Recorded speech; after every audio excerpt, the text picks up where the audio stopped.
देखिए, मैं उस ऑपोजिशन का हिस्सा नहीं हूँ और वो क्या करते हैं क्या नहीं करते वो जाने, उनका काम जाने। मैं सिर्फ इतना समझती हूँ कि मैंने 18 साल में ऐसे नहीं देखा है जिस तरीके से ये हाउस चलाया जा रहा है। और सरकार को और स्पीकर साहब से मैं गुजारिश करती हूँ कि जो यहाँ पे आधी एमपीज पहुंचे हैं उनको भी लोगों ने चुन के भेजा, आधे देश ने उनको भेजा है। सिर्फ सरकार को नहीं, देशवासियों ने चुना है, ऑपोजिशन को भी चुना है। और चुना इसलिए कि हम वहां जाके लोगों की आवाज उठाएं और सरकार की गलत नीतियों के बारे में सरकार को जगाएं। पर जे आप बोलने ही नहीं देंगे तो फिर इस हाउस में लोगों का पैसा खर्चा क्यों किया है आपने? मैंने पहली बार 18 साल में देखा कि प्रेसिडेंशियल एड्रेस ही नहीं, विपक्ष को बोला गया कि या तो आप वो बोलिए जो हम चाहते हैं, पर जो आप चाहते हैं वो आप बोल ही नहीं सकते। सारे विपक्ष का मुंह आप बंद कैसे कर सकते? हर एक को इधर हक है अपनी बात रखने का, और पक्ष जो मर्जी बोली जाए, उनके एमपीज कुछ भी बोल लें।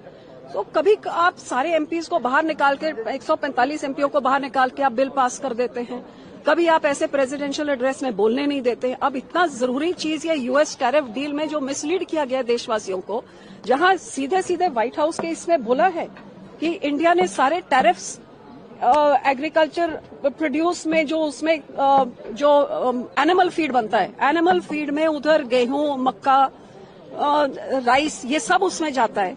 एथेनॉल में से, कई सारे फ्रेश फ्रूट्स में से, नट्स में से, सब में से जीरो टैरिफ कर दिया है। तो वो जो एक सेफ गार्ड होती थी, आपने तो एंट्री दे दी। और किसान, अब एप्पल वाले किसान पूछे पहाड़ों में क्या किसान, हिंदुस्तानी एप्पल का क्या हुआ जब से विदेशी एप्पल आया है?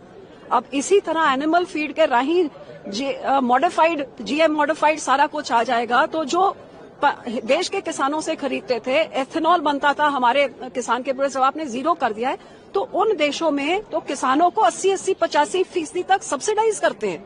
उनके प्राइसेस के साथ हमारे किसान कहाँ कम्पीट कर सकते, जिनको तो एमएसपी तक भी नहीं मिलता है पूरा। तो ये किसानों के, आप देश के किसानों को बर्बाद करके देश आबाद नहीं कर सकते। इतनी $1 ट्रिलियन इकोनॉमी का क्या करना है? जो 50% जो गांव में बैठती है जनता, जो उनकी रोजी पर लात मारेंगे, तो ये एंट्री देने की जरूरत क्या थी? ये घुटने टेकने की जरूरत क्या थी, जो आज तक किसी सरकार ने नहीं किया? बहुत जरूरी मुद्दा है जिसका जवाब सरकार को देना चाहिए।